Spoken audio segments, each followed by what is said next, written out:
ফের কি বাংলার আকাশে দুর্যোগের পূর্বাভাস? একসঙ্গে আসছে ঘূর্ণাবর্ত নিম্নচাপ। কোন কোন জেলায় বিপদের মুখে পড়তে চলেছে, কোন কোন জেলার আবহাওয়া কেমন থাকবে এবং কোন কোন জেলায় মেঘলা আকাশ থাকবে এবং কোন কোন জেলার শুকনো আবহাওয়া থাকবে, আজকে আমি জানিয়ে দেব আপনাদেরকে এই ভিডিওটির মাধ্যমে। আপনি যদি পশ্চিমবঙ্গের স্থায়ী বাসিন্দা হয়ে থাকেন, অবশ্যই ভিডিওটিকে শেয়ার করবেন, পাশাপাশি ভিডিওটিতে অতি অবশ্যই একটি লাইক করবেন। কোন জেলা থেকে দেখছেন, সেই জেলার আবহাওয়া কেমন, অবশ্যই আমাদের কমেন্ট বক্সে লিখে জানাবেন। আলিপুর আবহাওয়া দপ্তরের পক্ষ থেকে আগামী 5 দিন দক্ষিণবঙ্গের কোনোভাবেই বৃষ্টিপাতের সম্ভাবনা নেই। কলকাতা, হাওড়া, হুগলি, পুরুলিয়া, উত্তর 24 পরগনা, দক্ষিণ 24 পরগনা, পূর্ব মেদিনীপুর, পশ্চিম মেদিনীপুর, ঝাড়গ্রাম, বাঁকুড়া, পুরুলিয়া, মুর্শিদাবাদ, নদিয়া, বীরভূমের আবহাওয়া থাকবে শুষ্ক। মাঝারি থেকে হালকা কুয়াশার সম্ভাবনা ভোরের দিকে। তবে সব মিলিয়ে আগামী কয়েকদিন তাপমাত্রা বিশেষ কোনো হেরফের হবে না বলে জানতে পারা গিয়েছে। আবহাওয়া দপ্তরের পক্ষ থেকে জানতে পারা গিয়েছে, আগামীকাল, পরশু এবং অর্থাৎ বুধবার ও বৃহস্পতিবার কলকাতার সর্বনিম্ন তাপমাত্রা 16 ডিগ্রি সেলসিয়াস। এরপরে 12 থেকে 15 জানুয়ারি পর্যন্ত সর্বনিম্ন তাপমাত্রা থাকতে চলেছে 15 ডিগ্রি সেলসিয়াস। আগামী 17 জানুয়ারি পর্যন্ত ঘূর্ণাবর্ত নিম্নচাপের কোনো প্রভাব থাকবে না বাংলায়। নতুন ঘূর্ণাবর্ত তৈরি হয়েছে উত্তরপ্রদেশ লাক্ষাদ্বীপে।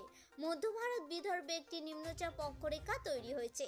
রাতের দিকে তাপমাত্রা বিশেষ কোনো পরিবর্তন থাকবে না বলেই জানতে পারা গিয়েছে। সপ্তাহের শেষে মকর সংক্রান্তি, উত্তরের হাওয়া বইবে। আবহাওয়া দপ্তরের পক্ষ থেকে এমনই আপডেট পাওয়া গেছে। বুধবার দার্জিলিংয়ের কোনো কোনো জায়গায় হালকা বৃষ্টি হতে পারে। এছাড়া সবকটি জেলার আবহাওয়া শুকনো থাকবে।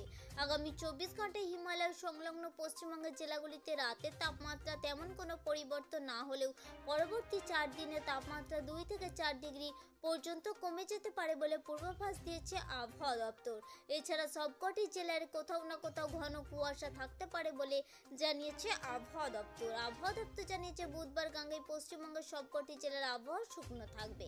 সবকটি জেলা কোথাও না কোথাও হালকা থেকে মাঝারি কুয়াশা থাকতে পারে। এই সময়ের মধ্যে আগামী 24 ঘন্টায় রাতের তাপমাত্রা সেরকম কোনো পরিবর্তন না হলেও পরের 4 দিনে গাঙ্গেয় পশ্চিমবঙ্গের জেলাগুলির তাপমাত্রা 2 থেকে 4 ডিগ্রি সেলসিয়াস হ্রাস পেতে পারে বলে পূর্বাভাস দিয়েছে আবহাওয়া দপ্তর। মৌসুম ভবনের পক্ষ থেকে তামিলনাড়ুতে আগামী 3 দিন হালকা থেকে মাঝারি বৃষ্টিপাত চলছে। আবহাওয়া দপ্তর জানিয়েছে, এছাড়া দিল্লিতে হালকা থেকে মাঝারি বৃষ্টিপাতের সতর্কতা জারি করা হয়েছে। একই সঙ্গে আগামী 2 থেকে 3 দিন ব্যাপক বৃষ্টিপাতের সতর্কতা জারি করা হয়েছে। আমাদের উদ্দেশ্য ছিল কেবলমাত্র ছোট্ট ইনফরমেশনটি আপনাদের সামনে উপস্থাপন করা। যদি ভালো লেগে থাকে অবশ্যই লাইক করবেন, জনস্বার্থে প্রচুর পরিমাণে শেয়ার করবেন। Thank you friend, thank you for watching.